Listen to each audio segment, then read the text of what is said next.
No podcast de hoje, vamos receber um convidado muito especial que vai compartilhar com a gente a sua história, a sua trajetória na paternidade atípica. Eu sou a doutora Francine Moreira. E eu sou a doutora Andréa Diniz. Bem-vindo ao Special Talk.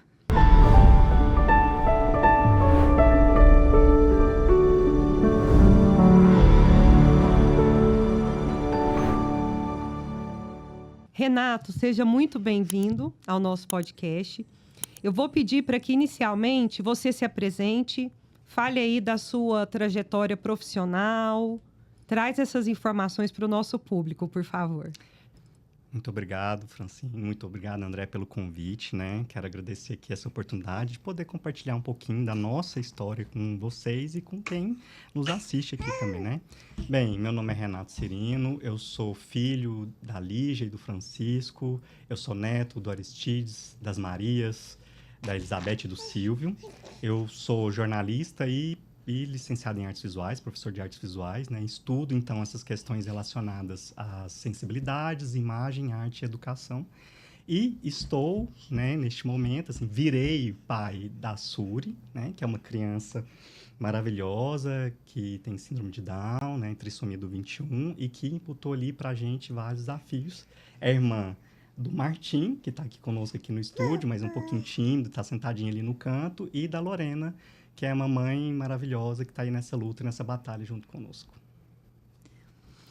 Muito obrigada, Renato, por expor a sua história para a gente. Eu queria saber um pouquinho como a sua formação em arte, em comunicação, auxiliou na sua paternidade também.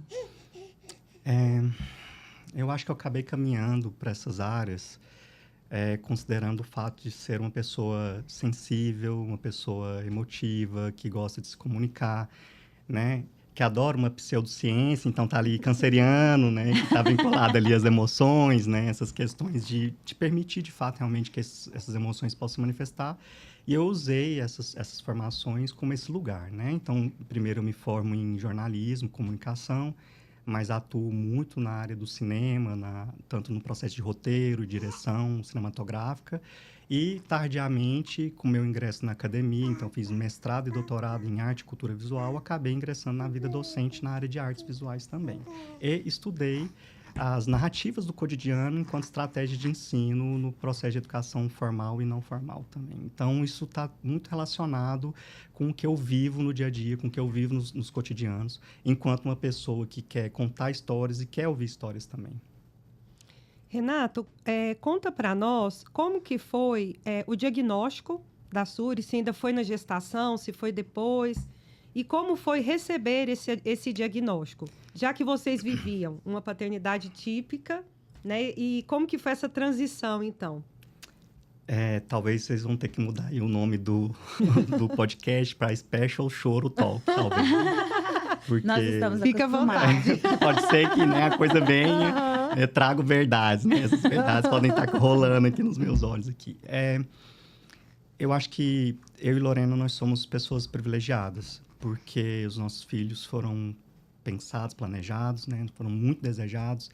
E os dois são bebês arco-íris, né? Os dois vieram depois de uma perda gestacional, que foram processos muito solitários, processos difíceis, sobretudo para a Lorena, né? Porque por mais que eu me proponha compartilhar com ela desses momentos, é ela quem está fisicamente sofrendo aquele processo. E o processo da perda é um processo muitas vezes muito difícil, porque a gente não fala sobre elas também, né? E o Martim nasceu em 2018. A gente se deparou com uma questão que eu não imaginava, que era a importância de uma rede de apoio. Eu não imaginava. Eu assisti o Renascimento do Parto 1, 2, 3. Eu estudei ultrassom, né? Eu li o parto ativo, para ser assim, bem compartilhado esse processo com a Lorena. E a criança nasce, você tem que educar. E educar uma criança sem essa rede é um processo muito complicado, né? A gente tem uma rede muito frágil, mas a gente conta com a ajuda de amigos muito próximos. E aí eu falo de rede de apoio de pessoas que podem te ver pelada em casa. Você precisa de uma emergência, a pessoa pode entrar. Isso é a rede de apoio, né? E também os nossos familiares que moram no interior, meu pai mora no Rio Grande do Norte, então isso acaba dificultando um pouco o processo. Então, a gente já tinha esses desafios da paternidade e maternidade, então eu acho que é importante dizer que toda vez que eu vou falar paternidade, que eu posso falar um pouco da maternidade. Não é o meu lugar, mas eu posso falar um pouco da maternidade. Então, estando nesse lugar, enfrentando esses processos, a gente resolveu ter outro filho, né? A Lorena passou por um processo de uma perda gestacional novamente e depois veio a Suri. A Suri foi, assim, como é que eu vou dizer, um divisor de águas nas nossas vidas. Porque por mais que a gente esteja com acesso à informação sobre questões relacionadas às pessoas com deficiência ou qualquer outra coisa do tipo, a gente ainda não tinha vivenciado na nossa família, né? E a gente é privilegiado várias vezes. Eu acho que eu vou ficar repetindo isso, porque a gente descobriu na 17ª semana, num exame de rotina, num ultrassom de rotina, o que eu posso dizer que, no primeiro momento, foi um detalhe, que a gente descobriu uma cardiopatia congênita, né? O médico, num exame que dura ali 15, 20 minutos no máximo, ele já estava 35 minutos só no coração, sem falar nada, né? E a gente, assim, alguma coisa está acontecendo, né? E aí, de repente, ele para o exame, tudo, e vira e fala assim, olha, eu estou vendo aqui no exame, né? A sua filha não tem coxim endocárdico, que é uma estrutura. Aí ele explicou para a gente ali, tecnicamente, o que estava acontecendo com a Suri, né? E falou, olha, isso é um indicativo muito forte de síndrome de Down. Quando ele fala a palavra síndrome de Down, meu mundo desaba. Meu mundo desaba. A Lorena está lá deitada na cama, né? Na cadeira, na maca. E eu estou em pé, minha pressão baixa na hora. E é como se ele estivesse me dando uma sentença ali, que eu ainda não sabia se era de morte, do que era. Mas para mim era uma coisa muito difícil, né? Eu quase desmaio mesmo. Sento, a Lorena lá, ainda muito forte, muito resiliente. Aí ele fala, né? Aí ele vai falar, olha, a probabilidade é essa. Ele foi bem técnico mesmo, assim, em relação a que estava acontecendo com a gente. A gente sai e vai para casa. E a gente esqueceu cardiopatia. Isso aí a gente esqueceu cardiopatia. A gente ficou ali focado na síndrome, né? Eu não tenho nenhuma pessoa próxima com síndrome de Down. Até mesmo pessoa com deficiência não tem, né? A gente não tem contato, nem com crianças e nem com adultos. E então, a gente se viu num lugar de muito sofrimento, de solidão também, porque nós dois estávamos no mesmo barco, então a gente dificilmente conseguia se ajudar ali nesse processo, né? E o que aconteceu é que no primeiro dia eu comecei a ler. Falei, será que é isso mesmo? Será que ele não se equivocou? Né? Eu já queria, e brinca assim, eu já queria doar pro Teleton, já queria doar para a Paz, já queria saber como é que se filiava, porque eu fiquei numa ansiedade muito grande, não dormi. E pensando assim, quando eu morrer, quem é que vai cuidar? Ela estava na 17ª semana de gestação. A gente nem sabia se a gestação ia adiante. Eu já estava pensando assim, mas quando eu morrer, quem é que vai cuidar? Eu não posso deixar para o Martim. Ele não escolheu ser irmão, ele não escolheu ter um... Como é que eu vou fazer nesse processo? Né? E nisso a Lorena também passando as questões dela. Eu acho complicado falar por ela, então eu vou falar muito por mim, né? Apesar da gente compartilhar, nós somos um casal que conversamos bastante. Eu vivi um luto em vida. Mas não era um luto da morte da carne, da morte física, era um luto da vida enquanto eu a conhecia até então, que era exatamente da paternidade típica para a paternidade atípica. E nisso a gente esqueceu a cardiopatia, que era o que de fato trazia um risco para ela, porque a gente estava ali embebido nos nossos preconceitos, né, vivendo essa coisa muito assim, de uma forma muito voraz, visceral mesmo, e a gente se sentiu muito sozinho, né?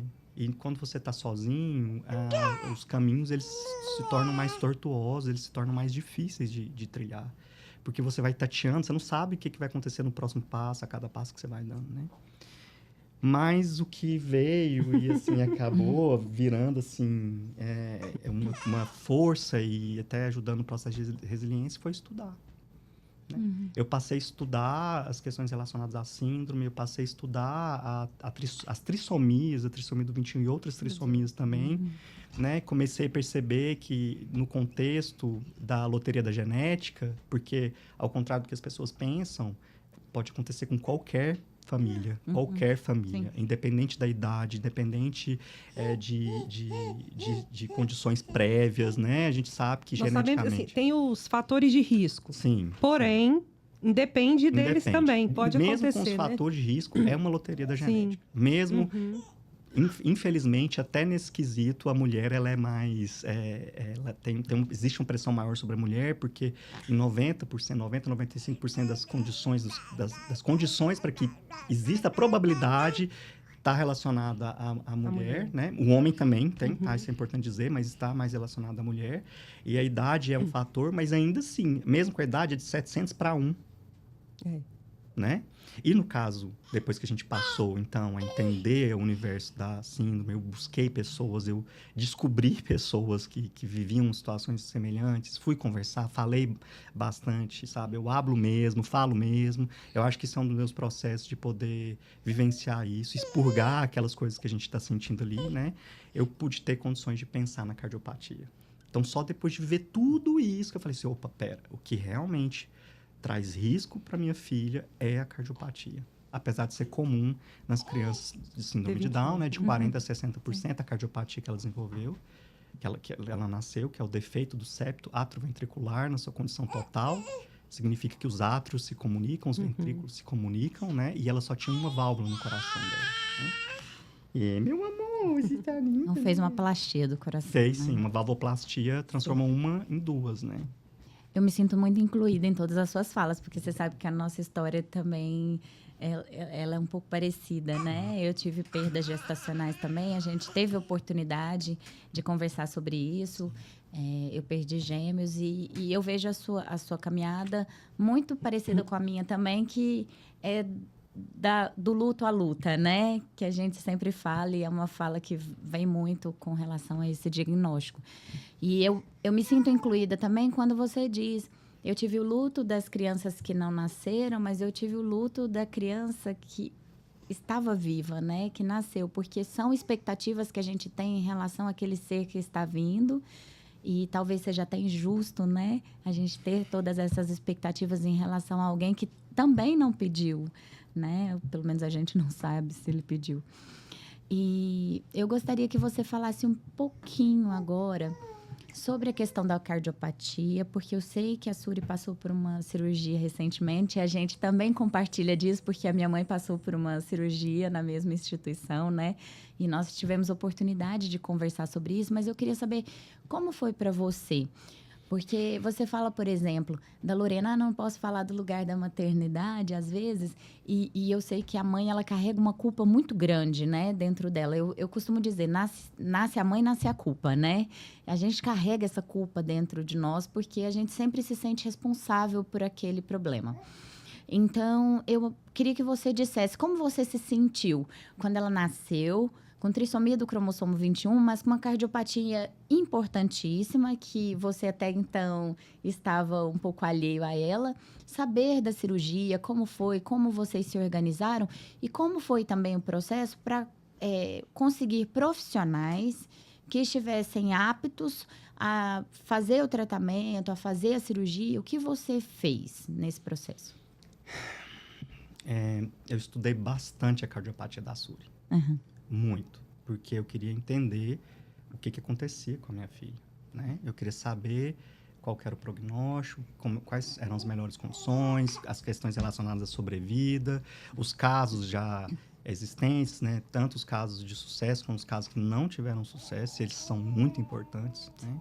A gente ingressou num grupo de uma associação Amigos do Coração, que é uma associação de pessoas cardiopatas, né, de crianças e pessoas cardiopatas, adultos cardiopatas, e esse grupo foi muito importante, porque foi a partir dele que não somente o compartilhamento das experiências, mas buscar também indicação de profissionais que pudessem nos ajudar nesse processo, porque no fim das contas, Goiânia pode ser referência para várias áreas da medicina, mas para cardiopediatria é ainda muito frágil, muito incipiente, muito frágil. Né? Então, você acaba concentrando em alguns profissionais, muitas vezes profissionais que eles estão na rede pública, e isso é uma coisa interessante. Os profissionais de referência de atendimento privado estão praticamente todos na rede pública, Sim. né?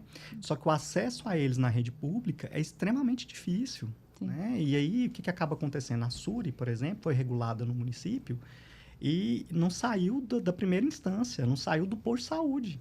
Ela ficou em 1.500, a posição dela na fila ficou em 1.500. Em meses ela não caminhou. 4, 5 meses ela não caminhou nessa fila, né? Ela já estava em casa, já tinha, acho que umas 3 semanas que ela tinha feito a cirurgia.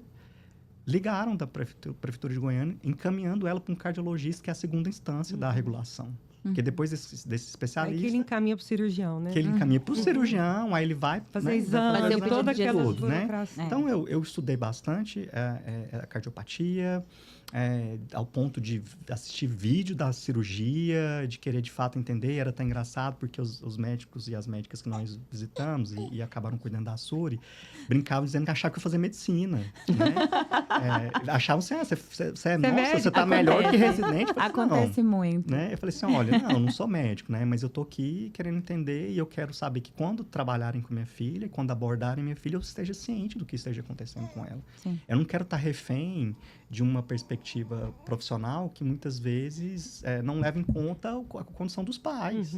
De conversar mesmo com os pais, olha, esse caminho é mais adequado ou não, essa ação ela é melhor ou não, né? Então, tá tudo relacionado nesse sentido e eu acredito que, de fato, a ignorância às vezes é uma bênção, mas a ignorância também protela muito o sofrimento.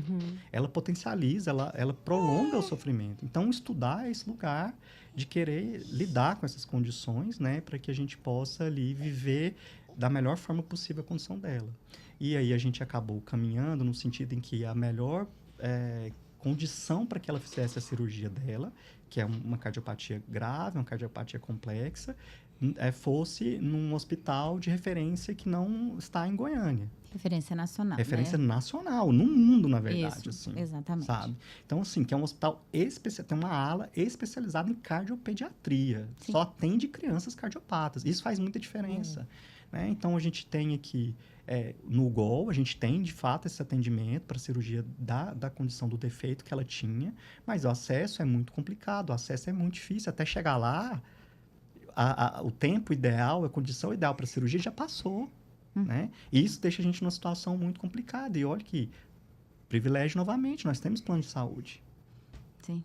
Né? E aí, por exemplo, em Goiânia, o médico que opera pelo plano de saúde crianças cardiopatas não é cardiopediatra. Ele é um cardiologista que opera crianças.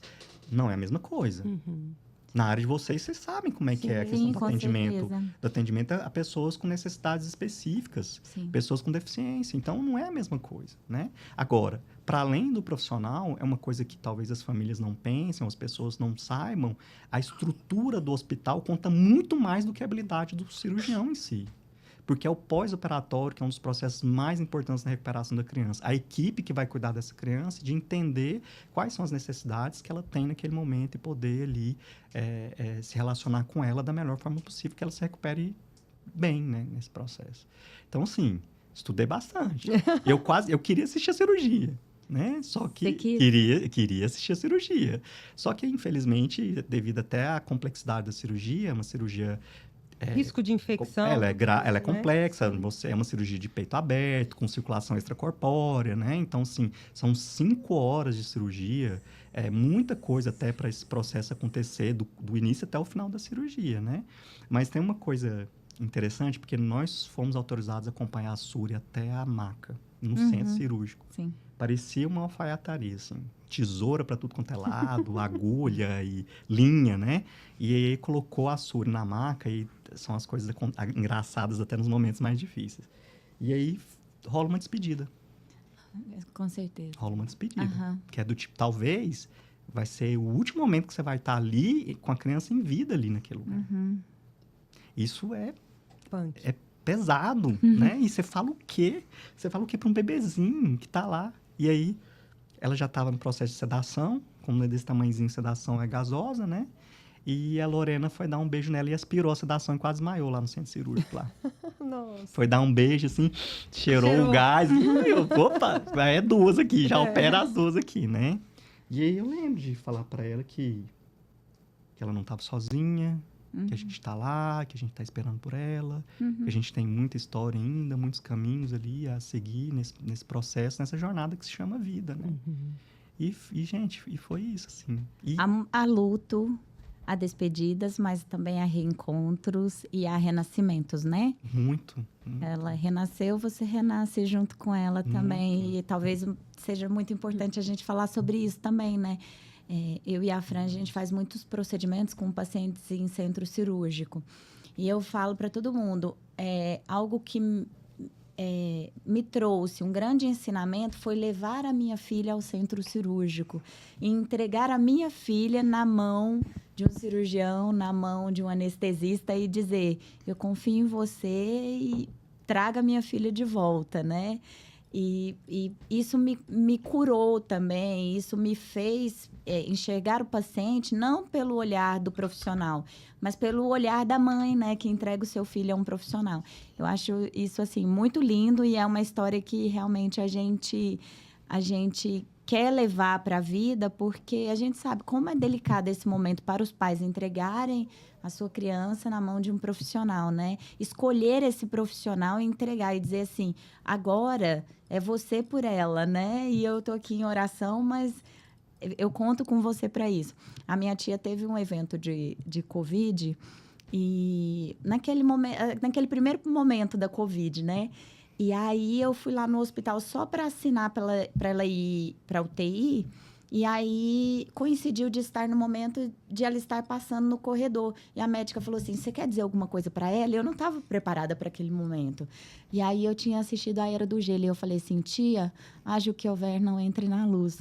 E ela trouxe isso para a internação durante mais de uma semana em UTI. Ela trouxe isso e ela disse que ficava lembrando da minha voz assim, haja o que houver, não entre na luz. Respira, respira, respira. Haja o que houver, não entre na luz. E ela passou por uma internação em UTI sem intubação. E ela saiu da UTI, ela é uma das sobreviventes da Covid, no início da Covid, quando ainda não havia vacina. Estado crítico, né? Muito. Então, assim, eles escutam, né? Eles sabem, ela sabe, né? Que você estava lá, que você e a Lorena estavam lá. E ela ouviu. Eu acho que para além das habilidades ali profissionais, né, das pessoas que estão envolvidas no processo, tem muito a questão da crença mesmo, né? Tem a questão da crença, né? E eu acho que a crença é muito importante. Eu, particularmente, não tenho religião, eu acredito em Deus enquanto natureza, né? Essa força do universo que está ali operando na gente o tempo inteiro. Mas eu acho importante, assim, que você tenha, de fato, realmente uma crença. Assim, a fé contribui muito no processo de recuperação e resiliência, não só de quem está lá no processo, mas da gente que está ali na expectativa, né? E, de uma forma geral, a gente contou com muitas pessoas aí nesse lugar, né? De muita gente. Eu falei assim, gente, quem é do axé, quem é do amém, sabe? Quem é de qualquer lugar, a gente aceita aí. Quem não é, a gente aceita também energias positivas. Porque a luta não é só nossa também, né? Assim, e eu acho que isso dá uma tranquilidade maior para entender que no processo da humanidade em si, né? No processo de sermos humanos, tem todas essas questões de fragilidade, né? Dessas vivências, do inesperado e tudo, né? E eu acho que isso ajuda muito até, inclusive, lidar muitas vezes com profissionais que não estão tão gabaritados, assim, não é o caso da cirurgia dela, né? Não estão tão gabaritados, assim, para poder lidar com as pessoas, principalmente com a Suri, que é uma pessoa com trissomia do 21. Então, a gente passou por situações, assim, abjetas, situações absurdas, assim, que é aquela, mesmo você tendo o conhecimento, sabendo da condição, às vezes você fica sem reação, você não consegue reagir. Por exemplo, levamos a Suri a um neuropediatra aqui em Goiânia, uma pessoa renomada, né? E aí ele virou para ela e falou assim, ela olhou assim e falou assim, ela tem alguma coisa, né? É um neuropediatra. Eu falei, sim, ela é uma criança com síndrome de Down, trissomia do 21.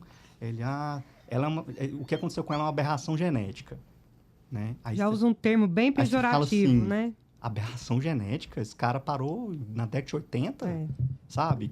Só que minha esposa, ela é doutora em biologia molecular.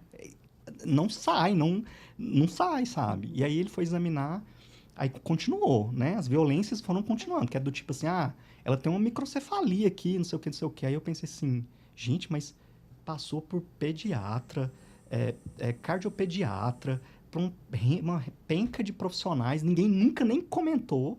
E, de repente, ela está aqui com o lóbulo frontal diminuto, com a cabeça menor, que é o ideal. Ah, ela tem 34 centímetros, o ideal era ter 36 nessa idade. Aí você fica assim, o que está acontecendo, né? Que foi que, mesmo eu estudando, entendendo que as curvas relacionadas ao desenvolvimento das crianças com síndrome de Down, às vezes com as meninas com síndrome de Down, são diferentes das curvas normativas, como, por exemplo, o Martin tem. Né?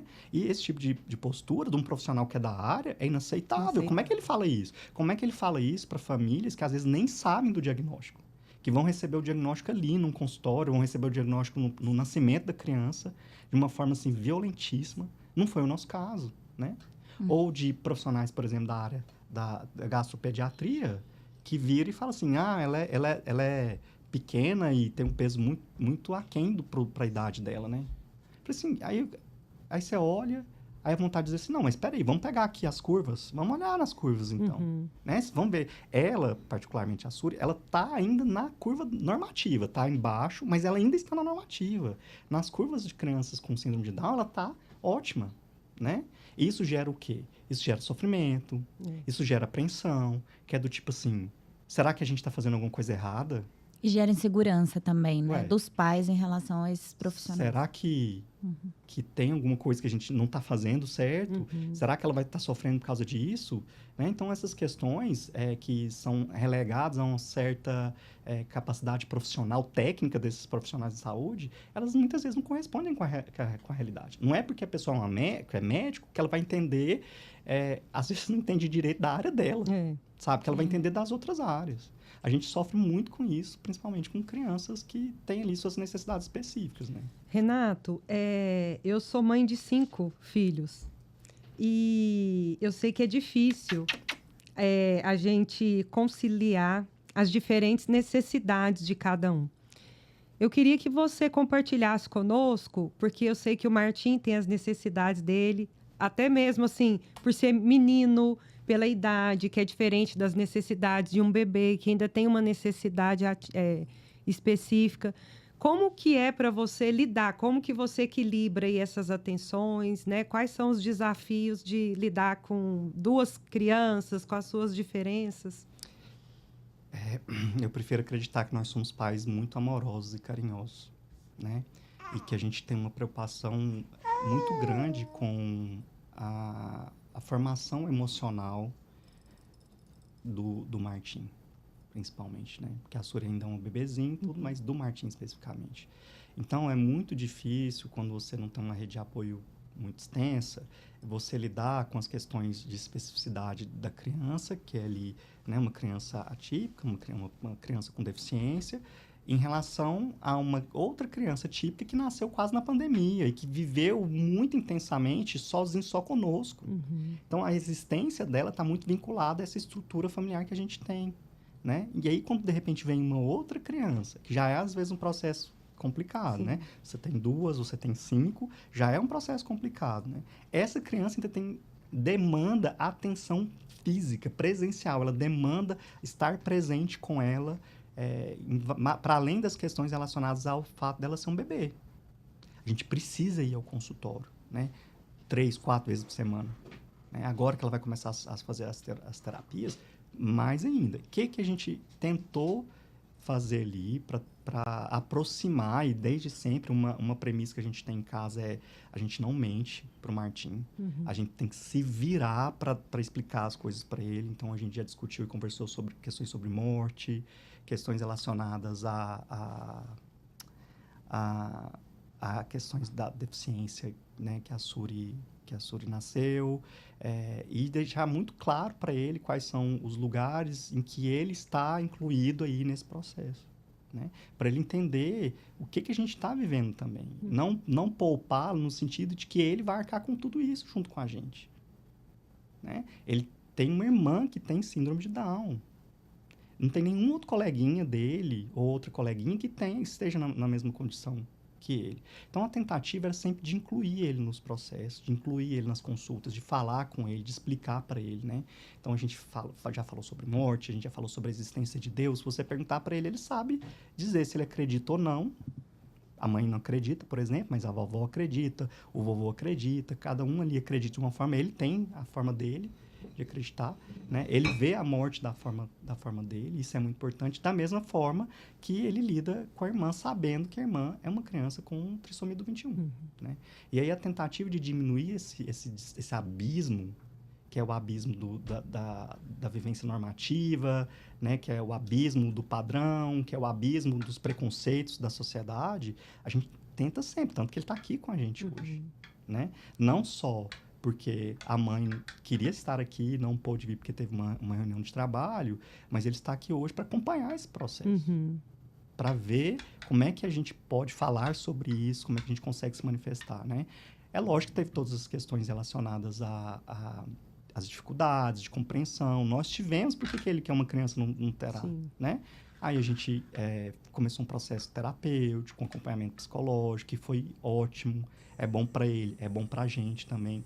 Eu comecei um processo terapêutico porque eu precisei lidar com os meus preconceitos. Também, né? Eu precisei lidar com as minhas supostas verdades em relação à experiência de vida que eu tive, considerando a T21. Né? Então, assim, é um lugar que, se ele não for conversado, é um lugar que, se não for compartilhado, considerá-lo enquanto membro da família e não como incapaz de entender o que está acontecendo, é um problema muito sério. Né? E a gente conseguiu fazer com que isso fosse mais leve, conversando com eles, sempre incluindo eles no processo. Ótimo. Vocês são uma família diferenciada, né? E você falou muito, muito sobre a importância de profissionais aptos e capacitados. Eu queria que você dissesse um pouquinho sobre o seu caminho na odontologia, porque agora, passados os estudos sobre T21, passados os estudos sobre a cardiopatia, a gente começa a entrar nessa rotina do desenvolvimento da criança. E vocês, como pais diferenciados que são, já pensavam na saúde bucal como importante para o Martim. Mas eu queria que você falasse desse caminho também que você fez na odontologia, do Martim para a Suri, e como é para vocês, e se vocês tiveram dificuldade em encontrar profissionais também nesse caminho, ou se foi mais tranquilo para vocês, uma vez que vocês já vinham trilhando esse caminho da atipia, né? Se vocês me permitem, eu vou fazer um resgate, assim. E é lógico que esse resgate ele é feito sob a minha lente, né? Tá ali na minha lente, de como eu vejo. Às vezes é muito do senso comum também. Mas a odontologia em si é uma área desvalorizada dentro da área da saúde. Assim como a enfermagem, assim, tudo que não é medicina acaba sendo desvalorizado culturalmente falando. Sim. Então, eu, enquanto criança, tive pouquíssimo acesso a serviços odontológicos. Por quê? Ou eles eram caros, ou a gente não tinha acesso à informação e necessidade de estar nesses lugares. Mas eu tive uma mãe que cuidou muito das questões relacionadas à higiene bucal, né? Então, fio dental, quando nem tinha fio dental, usava errado, mas usava sacola, não sei o quê, mas não deixava de tentar fazer a sacola, ficava presa muitas vezes, tá, gente? Não façam isso, pelo amor de Deus, não usem sacola. Não usem, é fio dental, né? De preferência seja adequado ali para os seus dentes. Então, assim, mas usava. Então, eu tive uma sorte nesse sentido de poder ter sido agraciado com uma mãe que pensava nessas questões, né? Mas eu não tive acesso, né? Agora, quando a gente teve os nossos filhos, o Martim, por exemplo, com 6 meses já estava no dentista.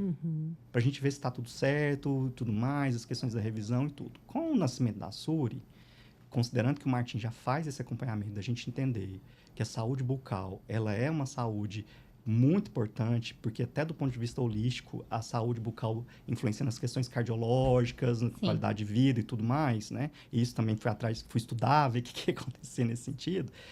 A gente falou, não, Suri... Você é dentista? Não sou dentista. Não sou dentista. Então, assim, a Suri, a gente já sabia das questões relacionadas até à estrutura mesmo, né? Da boca e tudo. Algumas preocupações que a gente teve, que são inerentes à síndrome mesmo, né? Então, tem a língua, que é uma língua protusa, a boquinha, que é um pouquinho menor, tem uma hipotonia do maxilar, então é mais frouxinho o maxilar, né? Então, todas essas questões estão relacionadas à questão da odontologia, e aí o universo Oh, tá vendo? Tá vendo? Nós somos privilegiados. Eu sabia que a Andréia era odontóloga. Eu sabia. Porque ela é casada com o Leandro, que também é odontólogo, né?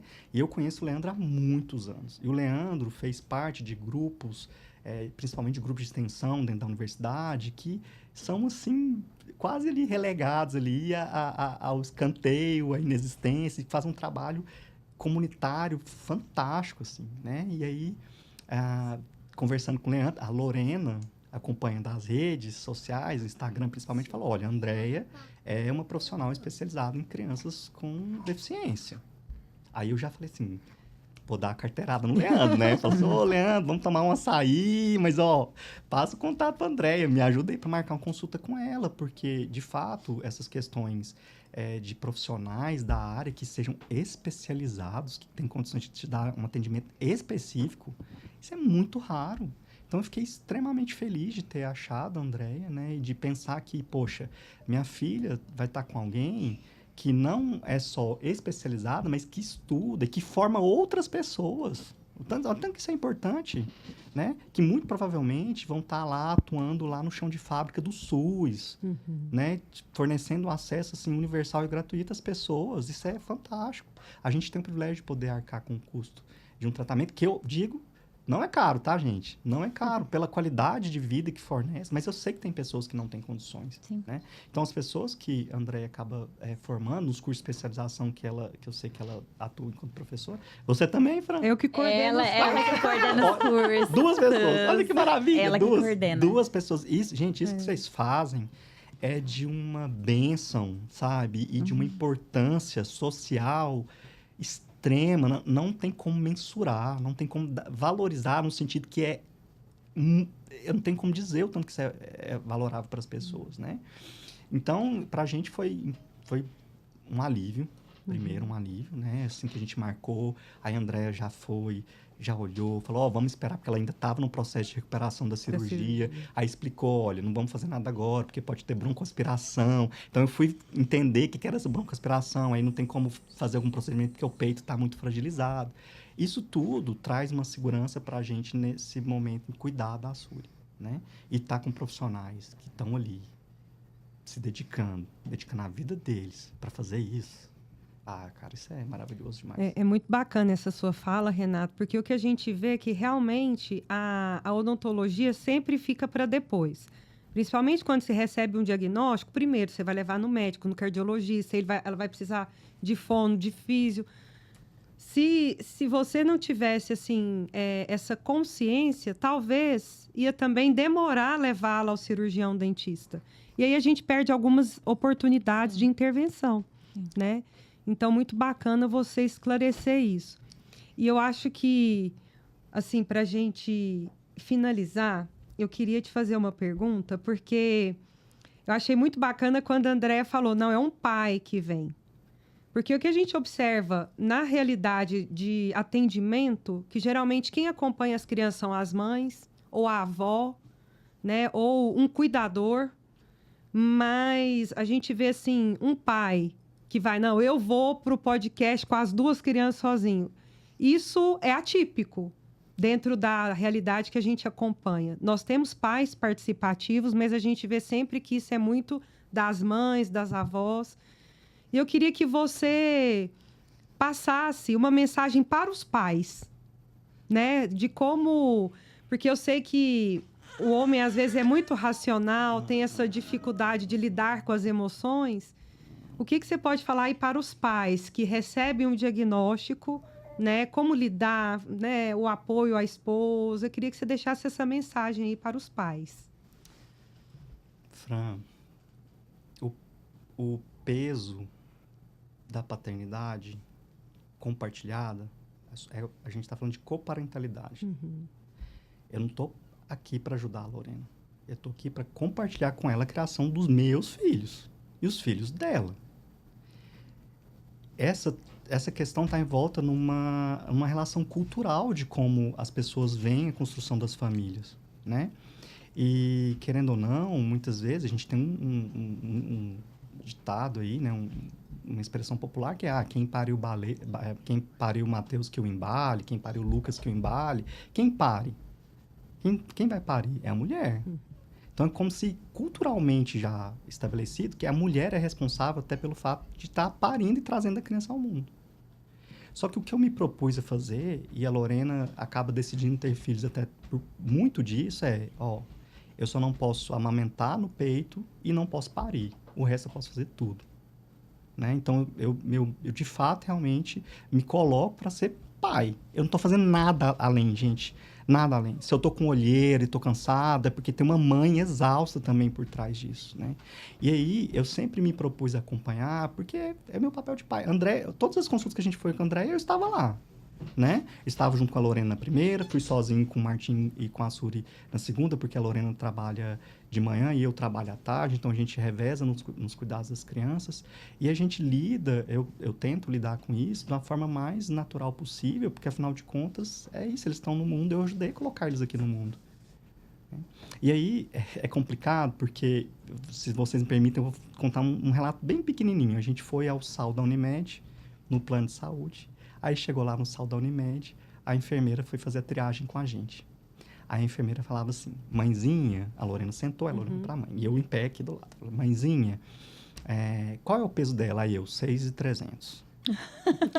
Aí ela, mãezinha, qual que é o tamanho, a altura dela? Né? Aí eu, 61 centímetros. Tudo que ela ia perguntando pra Lorena, eu ia respondendo. Se ela perguntasse o tamanho do tênis da Suri, que é coisa que a maioria dos homens não vão saber, eu tenho condições de responder. Porque isso faz parte da minha, né, da minha existência aqui enquanto pai, né? Aí tá, aí por mais que eu estivesse ali insistindo ali, ela só olhava pra Lorena e falava, mãezinha, gente, pelo amor de Deus, mãezinha não, paizinho não. Lorena, né? Sabe, olha, chama pelo nome, tá ótimo. Aí a Lorena entrou pra consulta, e aí consulta só pode um, eu fiquei do lado de fora. Aí a médica pergunta assim pra ela assim, né? Vocês estão dando alguma medicação pra ela? Sim, a gente tá dando Tilenol pra ela. Qual é a dosagem? Ela, é o pai que dá o Tilenol. Tipo, eu não sei a dosagem. Porque é o pai que está fazendo isso. Né? Então, sim, é de fato realmente importante ter essa participação na criação dos filhos. Isso é um fato. Enquanto os homens não compreenderem esse lugar deles enquanto genitores, que é básico do básico, né? Nasceu uma criança, precisa desse genitor. Para além, né, desse fato de ser genitor, para ser pai é educar, ser pai é estar junto, ser pai é estar presente. Né? Sem esse lugar, sobra para quem? Sobra para as mulheres. Aí são as mães, são as avós, são as tias que não tiveram filho, que aí se veem, colocam muito elas nesse lugar, né, de como assim, já que você não teve, que tá aqui, né, para ajudar, assim. E são papéis insubstituíveis, né? Muito, assim, isso não é diminuindo de forma alguma, na verdade, querendo e reivindicando esse compartilhamento mesmo das ações mesmo da existência da família, né? Então, assim, o que eu posso dizer para os pais é assim, pais, pelo amor de Deus, não sejam só genitores, sejam pais, estejam presentes, vão às consultas. Por favor, não me façam passar vergonha, não me façam me sentir sozinho nesse processo. E, de novo, eu não estou fazendo nada sozinho. Assim, eu não sou um pai maravilhoso, porque isso é minha obrigação fazer. E, infelizmente, a gente vive processo de violência tão grande contra as mulheres que o que eu faço é o mínimo do mínimo, no sentido de estar com eles, vira assim, meu Deus, né? É um milagre, né? Mas, assim, gente, cria vergonha na cara, por favor. Obrigada.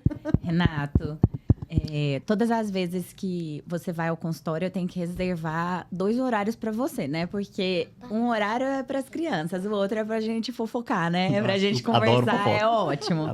E é muito bom. E eu percebo em você essa cura pela comunicação e pela arte também, né? Eu acho que você se formou naquilo que você era bom mesmo e você leva isso para sua paternidade, você leva isso para a vida das crianças e eu acho isso muito incrível e foi um papo super gostoso. Eu queria ficar aqui muito mais tempo porque te ouvir falar é uma delícia. E eu queria te agradecer por esse contato. Queria te agradecer por mostrar pra gente também. Porque eu sempre digo, e eu vou ficar igual a você, me repetindo, porque eu digo, nós curamos vocês e vocês curam a gente também, porque vocês trazem não só para nossa prática clínica, não só para nossa prática lá na faculdade, como a Francine faz, ela acompanha e coordena vários projetos, inclusive de populações em vulnerabilidade. Então, eu digo, a gente cura, mas vocês também curam a gente. E eu queria te agradecer muito por estar aqui com a gente, por dedicar a sua manhã já tão atribulada, com certeza, com as crianças, a este momento com a gente. Eu queria te agradecer muito e deixar as portas abertas sempre que você quiser falar, não só as portas do consultório, mas daqui, desse espaço nosso de comunicação também. Eu queria te agradecer bastante por isso. Muito obrigada. Obrigada a você, a Lorena, que não pôde estar aqui. Eu tenho certeza que lá dentro dela, ela está pensando na gente, pensando o quanto ela gostaria de estar aqui. Obrigada a Suri, né? Foi uma princesa. Eu fico vendo seus filhos e pensando, eu vou ter que levar o Renato lá para dentro de casa para ensinar as minhas filhas também. Obrigada, Martim. Você foi um príncipe. Você é lindo, maravilhoso. Obrigada. Muito elegante. Tá. Obrigada. Gente, muito obrigado pela oportunidade. Acho que para além das questões profissionais, somos pessoas, né? Uhum. E não existem as profissões sem a perspectiva humana da coisa, né? Fran, obrigado por você estar num lugar de produção, de sabedoria, de conhecimento, não só produção, mas de partilha também, que é mais importante, né? Essa partilha de saberes. E eu espero que você continue e consiga sair da academia levando, de fato, essas experiências às pessoas, né? Ao chão de fábrica, que é onde as pessoas estão, é onde as pessoas existem. E eu tenho certeza que a Lorena tá pensando, André, ela tá achando assim, nossa, as besteiras que o Renato tá falando, ai, meu Deus, ele fala mais que tudo, fofoca, né? Mas eu acho que, gente, essa aqui é uma oportunidade que a gente tem de poder compartilhar das nossas experiências com pessoas que, às vezes, estão passando exatamente aquilo que nós estamos passando e estão sozinhas, né? Se sentem solitárias. Olha, você não está sozinho, você não está sozinha, né? Nós estamos aqui, existem pessoas que passaram pelo que vocês passaram, que passam pelo que vocês passam, né? E que esse tipo de conteúdo, esse tipo de podcast, né? Vocês terem entrado nessa jornada é muito importante, porque aí essas histórias, elas passam a chegar a outras pessoas, né? Sim. Então, assim, eu desejo muito sucesso para vocês, fico muito feliz pelo convite. Se vocês me convidarem, estarei aqui novamente, tá bom? Sim. Já está convidado. Mas, olha, gente, muito obrigado, viu? Obrigada pela sua participação, pela sua entrega como pai, mas aqui também, né, por abrir seu coração. E fica o convite para você conhecer o GEPETO, que é o nosso projeto de extensão da UFG, lá da Faculdade FO. É o mais antigo, ele acontece há 30 anos. Nós nos descobrimos especialistas em OPNL lá, e hoje eu tenho a honra de poder coordená-lo. Então, você fica convidado para conhecer também. Iremos. Que é o trabalho que a gente faz lá é muito bacana, né? E, pessoal, agradeço a todos vocês que ficaram conosco nesse podcast. Se inscreva no nosso canal, clica no sininho para receber as notificações, curta, compartilhe e te espero no próximo. Obrigada e até a próxima.